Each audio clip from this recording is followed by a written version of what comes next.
Hey, what's up, everybody? BDF44 coming at you with another video. All right, so the Lakers won 129-120. And I tell you, man, I'm very thrilled by the change in the starting lineup. We moved D'Lo to the second unit, put Vando in the starting lineup, and we're able to hand the Thunder a loss on their home court, which is rare for them. Rare for them, and we snapped our 4-game losing streak. First of all, LeBron James was on fire, man. On fire. Had 40 points, 7 rebounds, 7 assists, 2 steals, 2 blocks, something like that. I think it was 2 steals, 1 block, or something of that nature. And didn't miss a single three, man. 5 for 5 from the three, 8 for 8 from the line, I believe it was. He was just super efficient tonight, sort of like he was against New Orleans in that knockout game. So we definitely appreciate the King tonight showing up in OKC in a massive way. Anthony Davis did great things too. You got to give him his credit. He had 26 points, 2 blocks, 2 steals, bunch of boards. I don't remember exactly how many boards, but he did his thing in a major way as well. So the stars stepped up tonight. Rui Hachimura had 21 points with more minutes. Very efficient tonight. I think he was 3-5 from the three, 8 of something, 8 field goals made, I believe. On high efficiency, I was very pleased with his shooting. Austin Reeves, they initially said he had 10 assists and 11 points, but then they took an assist away from him, so I'm not really sure exactly if he got the double-double or not, but that was the kind of night he had. Torian Prince had a couple blocks, one that was really nice on the weak side, swatting away a shot, I believe, by Lou Dort, I believe it was. That was a highlight for me for TP. And you just really like the change. Vando's stats, I think he had like 5 rebounds, but it didn't really matter that. It was more so about the size and the length that you had starting the game, giving you extra chance points and things of that nature. We won the rebound total 44-42. The Lakers had 16 fast break points to their 6, which seems strange because they was always getting back fast. Like OKC, especially Jalen Williams, my God, did he get back fast. Jalen Williams was really, really good tonight. I think he had like 28 points.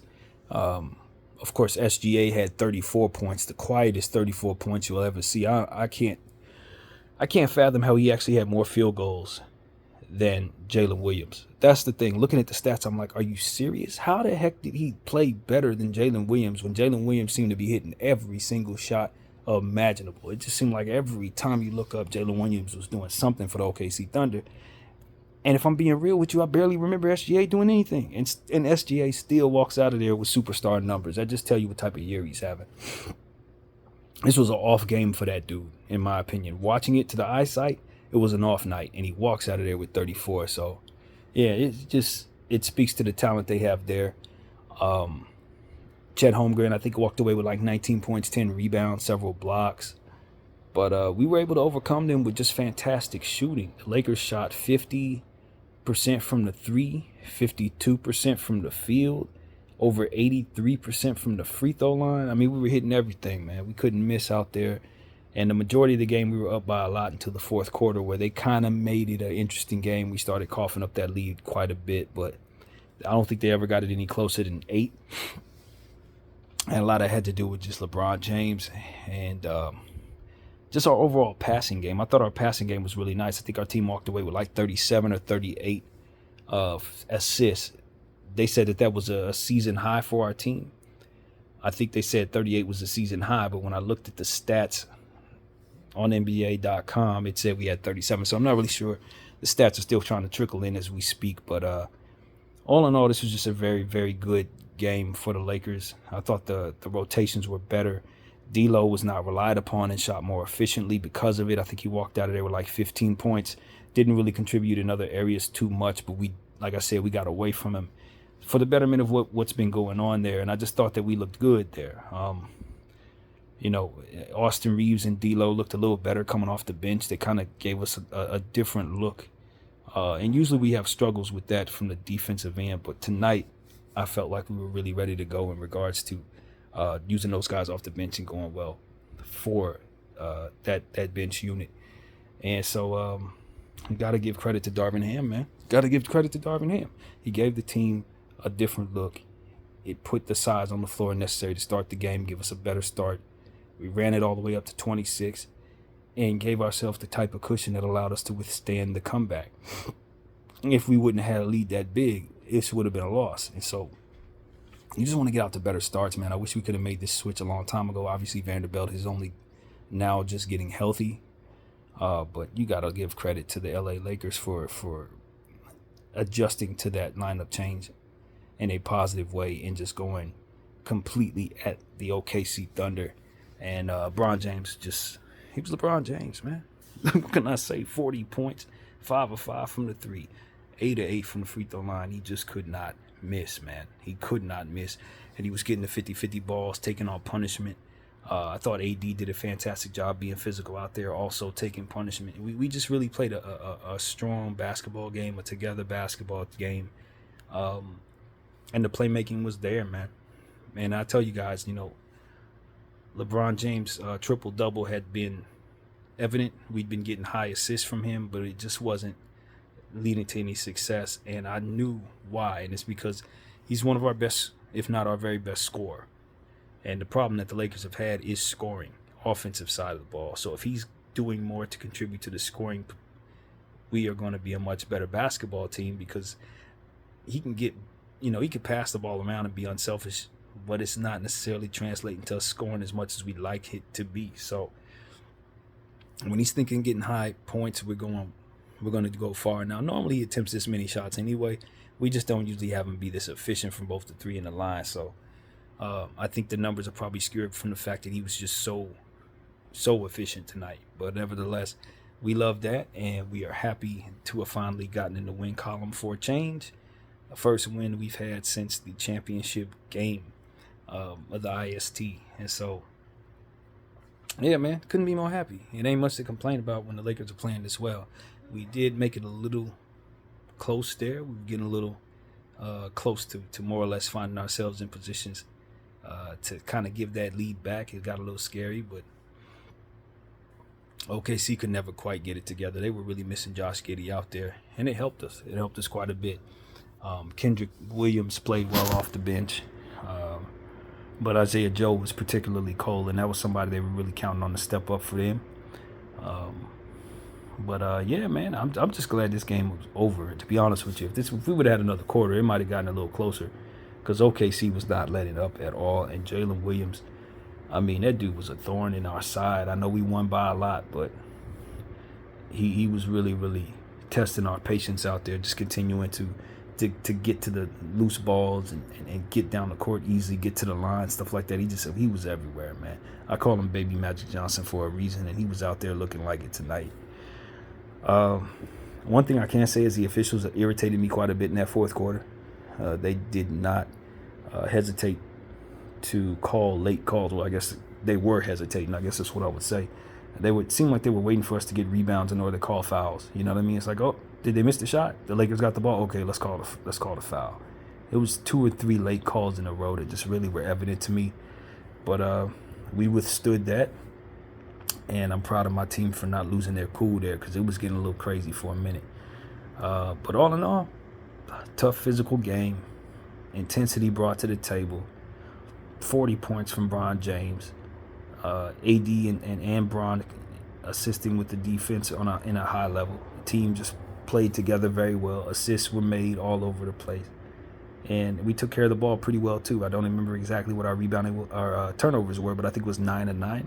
9 for us, 9 for them. So I think that's pretty good for what we're hoping to do against a very good defensive team like OKC. So we have secured the fact that we will not go below 500 against the Celtics. That's the one thing we can say. If we happen to not win that game, we will not go below 500. That was something we were thinking about here. We spent the majority of our season above 500 and lost 4 straight, found ourselves only won a game above 500. Well, tonight, we are 2 for beating OKC, and we end this road trip on a high note, finally getting a game on the road. It's been a struggle trying to get games on the road, but we got it done, man. I'm really happy that Giddey didn't play. I'm glad Giddey wasn't out there, but I'm also glad that we were able to be such a physical basketball team tonight. You know, we took it to OKC in every way necessary to assure that they could not get back in this game. Hit our free throws, hit our threes, took good shots, played good defense, rebounded the ball, everything we needed to do. I thought the team showed up and played one of their better all-around games tonight. And as a result, had a very comfortable lead a good portion of that basketball game. 26-point lead at one point. So, you know, you just got to give credit to everybody. Of course, the game ball goes to LeBron James, man. Ain't no way around that. I think that would be pretty unanimous given the way that he shot the ball tonight from behind the arc specifically. I mean, them shots were going up so fast, and he was hitting them with such confidence. I mean, you would swear he had played OKC, played for OKC at one point, the way he was shooting that ball in their building. So I don't know what else to say, man. He takes his game on the road. That's what the great ones do. You know what I mean? He knows this was a massive game for us. He knows OKC Thunder are the number 2 team in the league. People were talking and chirping, saying that he was ducking smoke from the Thunder since they're the number 1 team in the league, which I thought was laughable.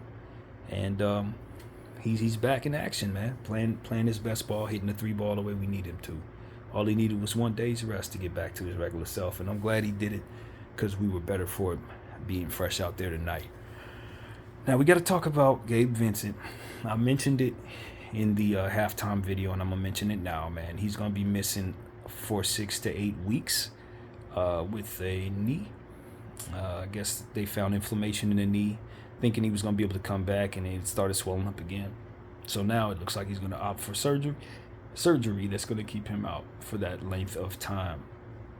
And it just goes to show, man, you get players from the Miami Heat. First of all, they only look good. They only look that good in that system. That's the first thing. Everybody and their grandma told the Lakers that. But they still went and signed this man to a 3-year deal, and now we're stuck with damaged goods. He probably ain't going to even play much this season. If he does, it's going to be so much further down the road that he's probably going to eat into a rotation that's very comfortable for us. Now, me personally, I don't mind him not being there, but I do mind him eating up this much of my cap because I could use that contract to go to a center. I could use that contract going to a different player, and I just find myself saying that I'm irritated now because I can't trade him. Nobody's going to trade for him being hurt. And that's very unfortunate for us because we could use that cap space going elsewhere. So here we go again with another Kendrick Nunn, man. Gabe Vincent came in for 5 minutes, looked terrible, and now he's going to be out for half the season with something that he probably didn't even hurt playing with us. That type of stuff. I don't know, man. This is, you know, we like what Rob did this year, but that was the one contract that I just think I could live without. And given the fact that should have basically been Dennis Schroeder's money, and you look at what Dennis Schroeder's doing in Toronto right now, there's no question of what we should have did there. So yeah, man, Gabe Vincent, man, another Kendrick Nunn. That's basically what I got to say about that. I'd have traded him right before we even got to this point. He would have been gone 2 weeks ago. Because as soon as he was eligible to be traded, I'd have been shipping him anywhere and everywhere, bro. Just off the strength that I didn't like how Darvin Ham was going to use him and had been using him, but what he's prone to do, which is play him a lot of minutes. And I don't know, man. I just don't have any use for a small guard. You know, I really don't. And so I think it's addition by subtraction in a way, given the fact that he was about to come in and shake our lineup up in ways that we didn't really want him to. He's taken away from players that we probably want to see more so. And I know I sound bleak and negative when it comes to Gabe Vincent, but that's just how I view the situation as a whole. I think he's a good player in a certain system, and when he's not in that system, he didn't look very good. And now he's going to be hurt for my team, eating up 3 years at $15 million a pop. I just hated the contract when we signed it, and I hate it even more now that he's hurt. So that's the bad news for the Lakers, but everything else is good, man.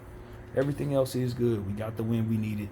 Got the Boston Celtics up next. And y'all know how we feel about Boston. Everything is about overcoming the Celtics. If you're a Laker fan, if you really know what it's about, then there's only 2 teams in this entire league, us and them. The race to 18. Who can have the most championships in the history of the sport? And we've never been ahead of them. Not one time that I know of have we ever had more championships than them. And this is an opportunity we have to finally make that happen. So they're a good team this year. We are hopefuls to win a championship as well, and this is going to be a measuring stick for which team can have bragging rights so far. This game will be in our house. They took care of the Clippers today by about 30 points or so, or something like that, maybe even a little more than that. Can't really enjoy seeing the Clippers lose to the Celtics, but pretty much anybody else, it's a laughing stock situation over here. I did chuckle a little bit, but you hate seeing the Celtics win, so that was the problem. But nevertheless, you can't count on the Clippers to beat anybody they need to beat.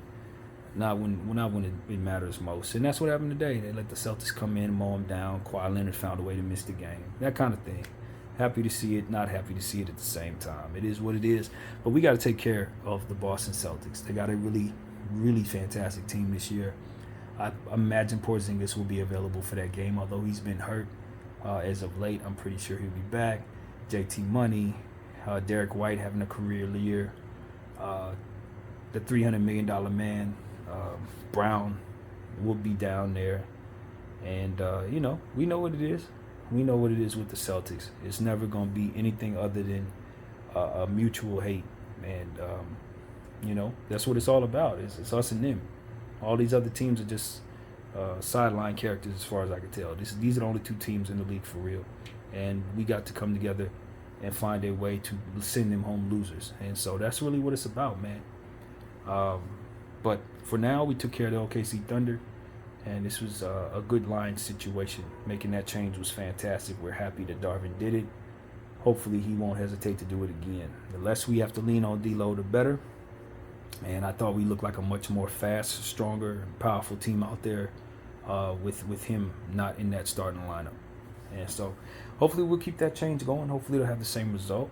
And hopefully Brown will continue to be on the heater that he's on, because he ain't missing right now. So that's pretty much the thought, man. Very happy about this win. Beat OKC Thunder, and we got the Boston Celtics up next, man. So this tough stretch continues. After that, we'll see the Charlotte Hornets, and then we'll see the Timberwolves after that. And I think we got a game with the Heat coming up very soon. Of course, Gabe Vincent will not be out there because he's gonna be out for a million years, eating up cap space. So that's pretty much what I gotta say, man. I'm not happy about that. I'm really irritated about that. I know it's not Vincent's fault. He obviously didn't ask to get hurt. But you just look at your GM and say, why did you do this, bro? We are already upset about the Kendrick Nunn situation. You saw how that went, and you went and got another one of their guards, and they went the same damn way. You didn't learn nothing. And obviously you're not supposed to look at it that way, but then again, yeah, you kind of wish he did so we wouldn't be in this situation. But it is what it is, man. If there's any possible way we can trade Gabe Vincent, I encourage our team to do so. I really do. Don't even go down that path, man. You already know he's just going to be a guy that Darvin Ham gives 40 minutes a game. He's going to be getting out rebounded. That's it. That's all he's about to be for us. You could see that before this contract was even signed. And so it went even worse than that, because now we can't even see him out there to prove that. So it is what it is, man. Hopefully we can find a way to get ourselves a center, because Lord knows we didn't see our centers tonight. Once again, we didn't play. Jackson Hayes, didn't see Christian Wood, did not see Max Christie. And I really want us to insert Max Christie back into the lineup. I think he's the one that's probably going to benefit from Gabe Vincent not coming back the most, because eventually you're going to have to play him again, and those minutes would have likely gone to Gabe Vincent. Also, Jalen Hood-Schifino should benefit too, because at some point in time, some of those minutes will be going to Jalen. I'd imagine we'll give him some type of role before the end of the season. So all the more reason to try to shop some guards and get us a center to try to shake open that rotation a bit. So that's what I got to say, man. Very happy about the win, man. Very happy about the win. It feels good to be in the win column once again. My name is BDL44. I thank y'all for watching. I'm out.